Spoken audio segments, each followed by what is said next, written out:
Let's talk about something we all claim we're working on: changing our lives. We make resolutions, we get goals, we buy new planners and fancy gold lettering that says things like crush it or boss mode. And then 2 weeks later, we're binge watching Netflix with a tub of ice cream again. Here's the thing: you're not lazy, broken, or doomed. It's just you're running a system designed to do exactly what you're currently doing. That's where the book Atomic Habits by James Clear comes in. It's not about being perfect, it's about being consistent. This book gives you the cheat codes for human behavior. And today, I'm giving them to you with steps you can actually remember. Because let's face it, motivation is unreliable, goals are temporary, and life gets messy. What you need is a simple, science backed way to get 1% better every day without hating life. And that's exactly what you're going to get. So let's dive in. Welcome to the Good Leadership Podcast, where we explore the stories, strategies, and insights of thought leaders who inspire us to think differently and lead better. Through candid conversations and expert perspectives, we dive into the challenges, breakthroughs, and practical lessons that shape exceptional leadership. Atomic Habits starts with a powerful idea. Habits are the compound interest of self-improvement. You won't see results today. You may not see them this month, but habits don't lie.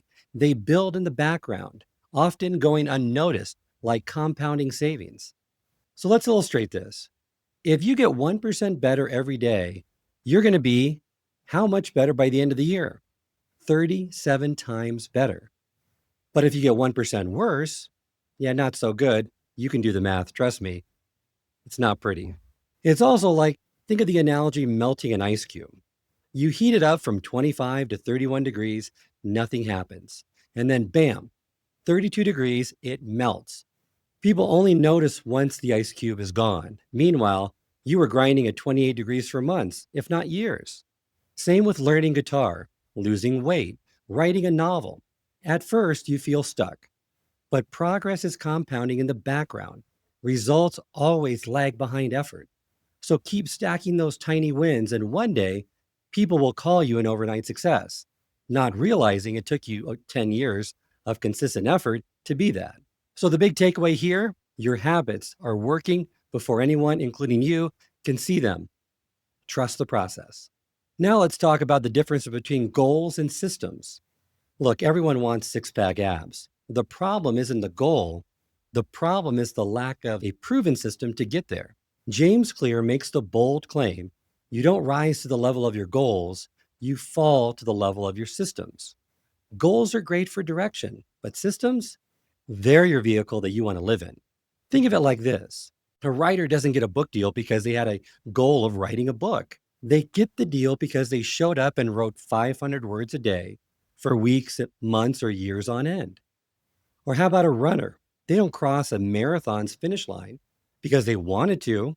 No, they laced up their shoes every single day for months, maybe even years. And let's not forget the real kicker: winners and losers often have the same goals, the same dreams. But guess what? They have different systems.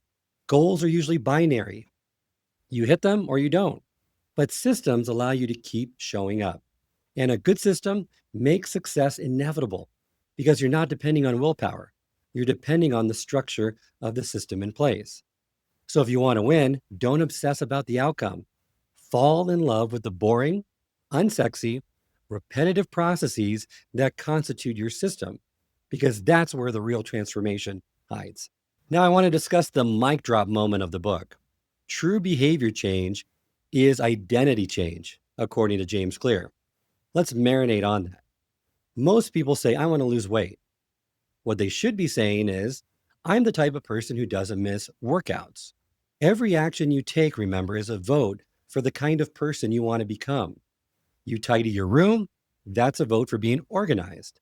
You study for 10 minutes a day, that's a vote for being a lifelong learner. Think about Batman. He doesn't say, I'm trying to be heroic. He is the hero. His habits, brooding, crime fighting, grovelly voice, all support that identity. It's about moving from trying to being. And no, you don't need to get it perfect, but you do need to be consistent. So step one, decide on the kind of person you want to be. And the next step then is to cast votes of that type of person, not with massive action, but with tiny, consistent choices that say, yeah, I am that person. Because when your habits align with your identity, you don't need motivation. That's the key. Motivation goes out the window because you become the kind of person who just does that thing. No drama, no mental negotiation. It's just what you do and who you are. Now, James Clear makes habit science very practical and provides us with the 4 steps of the habit loop. The first is the cue. The cue triggers your brain to initiate the behavior. Your mind is continuously analyzing your internal and external environment for hints of where the rewards are located. And remember that cue is the first indication that you're close to the reward. So it naturally leads to the second step in the habit loop, the craving. And the cravings are those motivational forces behind every habit. Without some level of motivation or desire, without craving a change, we have no reason to act. And guess what? Most importantly, you don't crave the habit itself. You crave the change in the internal state that it delivers. Now, the third step in the habit loop is the response. That's the routine of performing the habit, which can take the form of a thought or an action. However, the response occurs, it depends on how motivated you are and how much friction is associated with that behavior. If a particular action requires more physical or mental effort than you are willing to expend, you're not going to do it. Now, the fourth step of the habit loop, the reward. And that's the final stage, the end goal of every habit. If the behavior is insufficient at any part of that cycle, it will not become a habit. Eliminate the cue and your habit will never start. Reduce the craving and you won't experience enough motivation to act. Make the behavior difficult and you won't be able to act. And if the reward fails to satisfy your desire, then you have no reason to do it again in the future. Clear then goes on to identify the 4 laws of behavior change that helps anyone establish good habits, and they tie into these steps of the habit loop. So let's unpack and examine each one. The first law of behavior change is to make it obvious. And this deals with the cue, the first part of the habit cycle. The process of behavior change always starts with awareness. One tool to help with this is the habit scorecard. It's a simple exercise you can use to become more aware of your behavior. To create it on your own, make a list of your daily habits. The list might entail things like wake up, turn off your alarm, check your phone, take a shower, brush your teeth, make a cup of tea, and so on. Once you have that full list, look at each behavior and ask yourself, is this a good habit, a bad habit, or a neutral habit? If it's a good habit, write a plus next to it. If it's a bad habit, write a negative.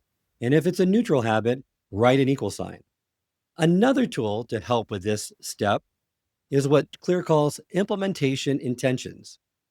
People who make specific plans for when and where they're going to perform a new habit are far more likely to follow through. So the simple way to apply this technique to your habits is to fill out the following sentence. I will do this new behavior at this time and in this location. Now, a special form of implementation intentions is what Clear calls habit stacking. What does this look like? Well, you're going to attach a new habit to a habit or a routine that you're currently doing. For example, after I brush my teeth, I will do 10 push-ups. After I start coffee, I will write down one thing I'm grateful for. Tie the new habit of what you're trying to do and develop to your current routines. So recap, the first law of behavior change is to make it obvious. Remember, every habit is initiated by a cue.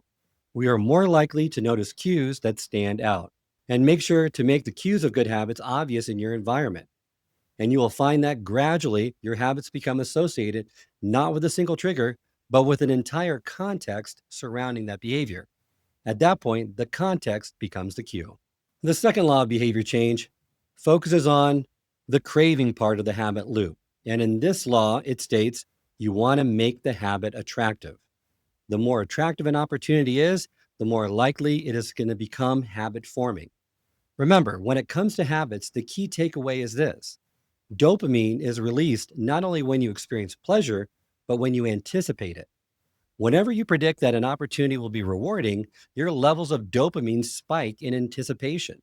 And whenever dopamine rises, so does your motivation to act. And it is the anticipation of the reward, not the fulfillment of it, that gets us to take action. Temptation bundling is one way to apply a psychology theory known as Premack's principle to your habits. It was named after the professor David Premack, and the principle states that the more probable behaviors will reinforce less probable behaviors. In other words, if you don't really want to process overdue work emails, you'll become conditioned to do it if it means to get something that you really want done. So the formula is, after I do the habit I need, I get to do the habit I want or I love doing. For example, only watch your favorite show while doing the dishes. Only listen to your favorite playlist after you journal or go to the gym. Also, joining a community where the desired habit is normal is hugely beneficial. Want to read more? Join a book club. Want to run more? Find a running group. Peer pressure works. Use it. The third law of behavior change is all about making the routine easy. Forget perfection. Focus on reps. The most effective form of learning is practice, not planning. One of the most common questions that James Clear hears is, how long does it take to build a new habit? It doesn't matter if it's been 21 days, 30 days, 300 days, 2 years. What matters is the rate at which you perform the behavior. You could do something twice in 30 days or 200 times. It's the frequency that makes the biggest difference. And what Clear recommends is start so small you can't say no. The key is to get started and get going on those repetitions. Another central idea is to create the environment where doing the right thing is as easy as possible, which is going to help with the routine part of the habit loop. Because much of the battle of building better habits comes down to finding ways to reduce the friction associated with good habits and to increase the friction associated with bad ones. Remove the friction, such as set out your gym clothes the night before, pre-chop your veggies, put the guitar right next to your desk. The easier it is to start, the more likely you're going to continue. And if you want to cook a healthy breakfast, place the skillet on the stove, set the cooking spray on the counter, lay out the plates and utensils you'll need the night before, so that when you wake up, making breakfast will be easy. And remember, motion feels productive, but it's the action, the right actions, that count. Planning your new yoga habit is not doing yoga. Get on the mat and don't forget to prime your environment to make future actions easier. The fourth and final law of behavior change is to make it satisfying, and this deals with the reward part of the habit loop. We are more likely to repeat a behavior when the experience is satisfying. The human brain evolved to prioritize immediate rewards over delayed rewards. And the cardinal rule of behavior change is what is immediately rewarded is repeated. What is immediately punished is avoided. Makes sense, right? So to get the habit to stick, you need to feel immediately successful, even if only in a small way. So the first three laws of behavior change: make it obvious, make it attractive, and make it easy, increase the odds of the behavior being performed one time. The fourth law of behavior change, make it satisfying, increases the odds that the behavior will be repeated again. So if it feels good, you're going to do it again. Make it so satisfying. Celebrate. Mark an X on your calendar. Move a marble into the done jar. Track your streaks. Whatever works for you. The key is to have those measurable signs of progress to get that dopamine hit and make you feel like you've accomplished something, even if it's only something small. So once again, the best way to do this is to add a little bit of immediate pleasure to the habits that pay off in the long run, and a little bit of immediate pain to the ones that don't. Because in the beginning, you need a reason to stay on track. This is why immediate rewards are so essential. They keep you excited while the delayed rewards are accumulating in the background. Now, eventually, the intrinsic rewards, like a better mood, more energy, reduced stress, kick in. So you're going to become less concerned about chasing those secondary rewards. The more a habit becomes part of your life, the less you need outside encouragement to follow through.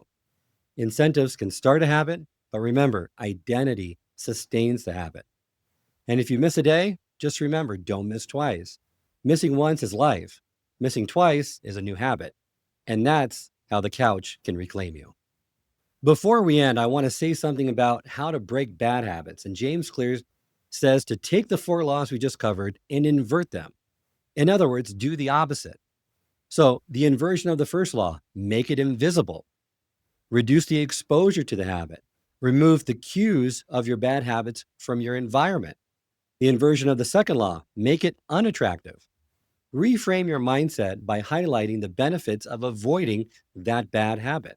The inversion of the third law is make it difficult. Increase the friction by increasing the number of steps between you and your bad habits. Or try using a commitment device that restricts your future choices to the ones that benefit you. And then finally, inverting the fourth law, make it unsatisfying. Get an accountability partner, ask them to watch your behavior. Or another solution is to make the cost of your bad habits public and painful.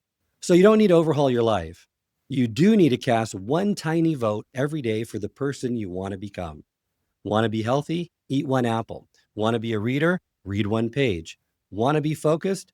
Silence 1 notification. Whether it's writing, running, reading, or resting, stack your systems, not your stress. Let your habits do the heavy lifting. Because success isn't a finish line, it's a system to refine. So start small, start sloppy, but start. And soon enough, you'll look back and wonder how you ever lived without all of these great habits. Your future self is already thanking you and cheering you on. I hope this episode has provided you with valuable insights. If it has, I ask you to share it with someone who would also benefit from it. If you've been enjoying and gaining knowledge from this podcast, then subscribe to our YouTube channel where you can find all the previous episodes of the podcast and additional learning resources. You can also subscribe to the podcast on Apple or Spotify and leave up to a 5-star review.